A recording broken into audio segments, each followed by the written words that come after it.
Agora a gente vai falar um pouquinho mais de suplementação de aminoácidos, pessoal. Falar de BCA. É uma suplementação um pouco mais polêmica, tem gente que gosta, tem gente que não gosta. Para alguns já é uma suplementação mais batida, mas é importante a gente entender um pouquinho mais do que são esses aminoácidos para ver se tem uma boa aplicabilidade ou não. Então, BCA é a sigla em inglês para aminoácido de cadeia ramificada.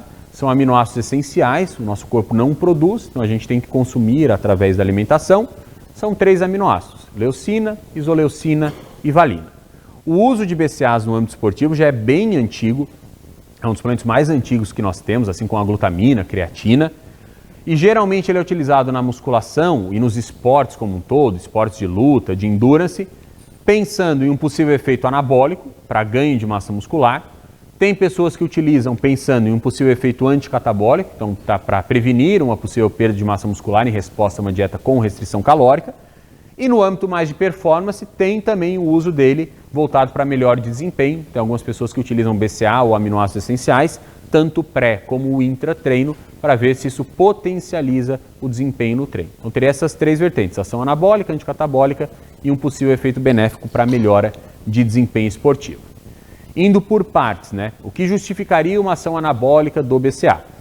A primeira explicação aqui é bem simples. Para a gente ter uma síntese proteica eficiente, a gente precisa de todos os aminoácidos. Não só os essenciais, os não essenciais também, mas os essenciais a gente tem que consumir através da alimentação. Logo, se eu não tenho ingestão suficiente de BCA através da alimentação, consequentemente, meu estímulo para a síntese proteica será muito mais limitado. É uma explicação lógica. A outra questão seria uma ação mais direta da leucina. A leucina é um aminoácido que consegue causar uma ativação dessa proteína aqui, ó, que é a mTOR. mTOR é a sigla em inglês para alvo de rapamicina dos mamíferos. A ativação da mTOR é correlacionada, por algumas vias específicas, com um aumento no estímulo para a síntese proteica. Então, um outro possível mecanismo anabólico aqui do BCA seria mais promovido pela leucina. Usando BCA ou leucina pura, ou um mix de aminoácidos essenciais, você geraria um maior estímulo de mTOR. Esse aumento de mTOR sinalizaria para um aumento da síntese proteica. Se você tivesse um aumento significativo da síntese proteica muscular, talvez você pudesse vir a ganhar mais massa muscular por conta da suplementação. Então são as explicações principais que nós temos que justificariam uma possível ação anabólica dos BCAAs. Então BCA geralmente no âmbito esportivo é utilizado ou pensando em efeito anabólico, ou anticatabólico, ou para melhor de desempenho. A ação anabólica seria mais essa, possível estímulo de mTOR, pelo fato de serem aminoácidos essenciais também, que acabam sendo cruciais para o processo de síntese proteica. Outra ação do BCA, possível efeito positivo para a geração de energia e uma ação anticatabólica.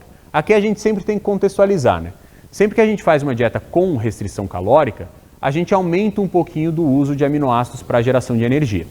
O uso de aminoácidos para a geração de energia é muito pequeno. Nosso corpo não dá preferência a usar aminoácido como substrato energético. A preferência é sempre carboidrato e gordura. Mesmo durante o exercício, o uso de aminoácidos para a geração de energia é muito pequeno. É na ordem de 5%, 10% e olhe lá. O grosso é carboidrato e gordura. Só que, claro, quando eu faço uma dieta com restrição calórica, eu aumento um pouquinho esse uso. Não é nada considerável, mas eu aumento um pouquinho. Então, numa dieta com déficit calórico, eu aumento um pouco a oxidação desses aminoácidos. Um dos objetivos é justamente utilizá-los para geração de energia, para, nesse cenário de déficit calórico, eu conseguir manter aquelas funções que eu vinha fazendo.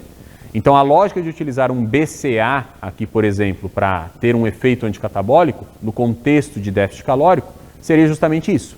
Ao invés do meu corpo ter que precisar ir lá degradar tecido muscular para pegar aquele aminoácido do músculo e utilizá-lo para geração de energia, eu suplementaria com BCA, o meu corpo utilizaria esses aminoácidos oriundos da suplementação para geração de energia e preservaria a degradação de tecido muscular.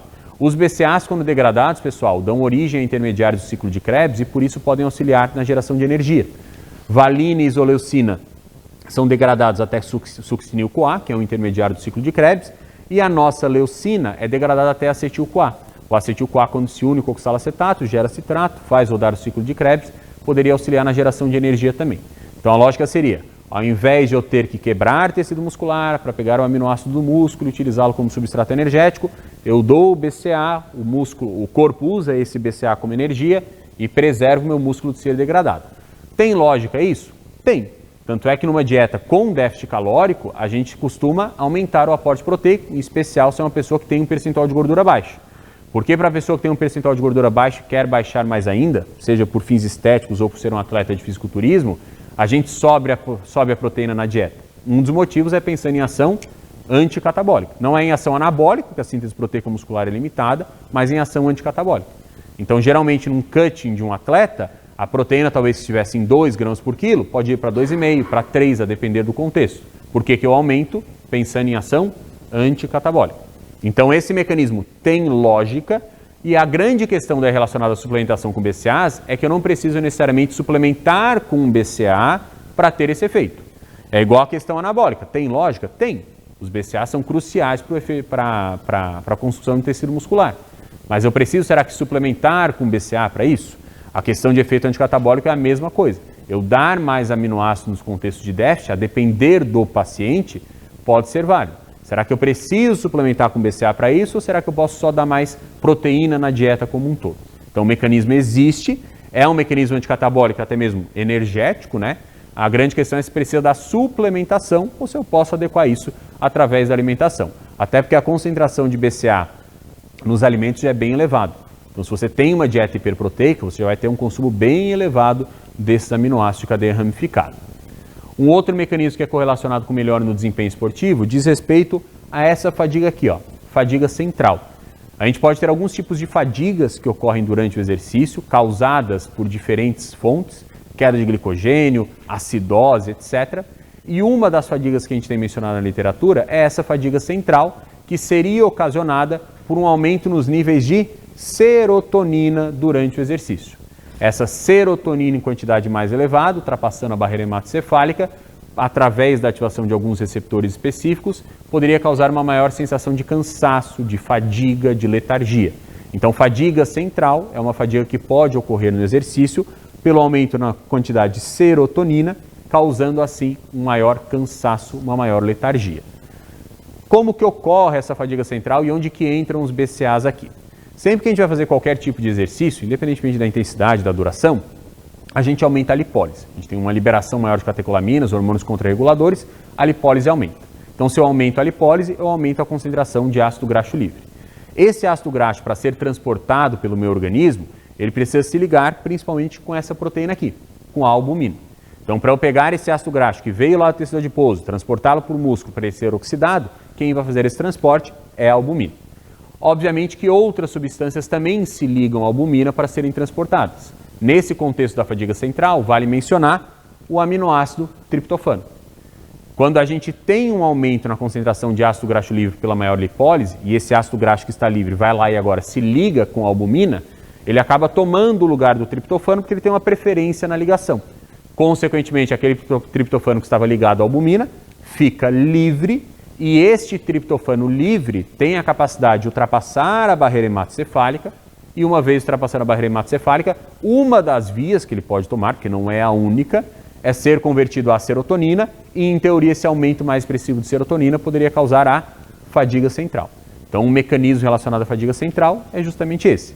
Aumenta o lipólise durante o exercício, gera mais ácido graxo livre, esse ácido graxo livre vai lá, se liga com a albumina para ser transportado, tira o lugar do triptofano, eu aumento a concentração assim de triptofano livre, podendo ter esse resultado aqui de aumento de serotonina e essa fadiga, essa letargia durante o exercício. Uma outra questão relacionada à fadiga central é a queda nos níveis de glicogênio.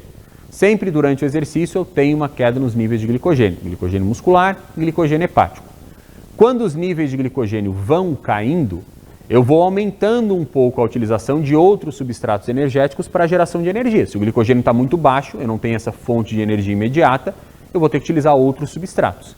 Então, durante o exercício, principalmente pela queda mais acentuada de glicogênio, eu vou aumentando um pouco o uso da utilização de aminoácidos para a geração de energia.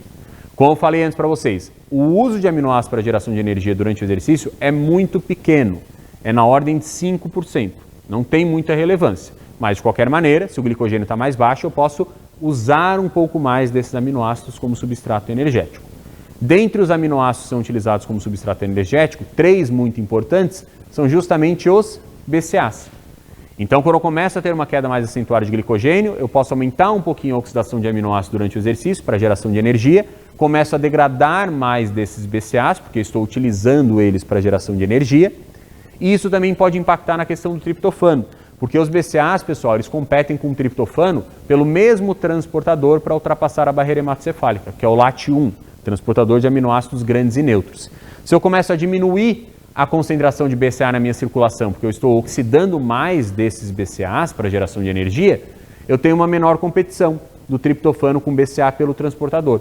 Se eu tenho uma menor competição, eu poderia ter uma maior passagem de triptofano pela barreira hematocefálica, gerando mais serotonina e gerando mais fadiga.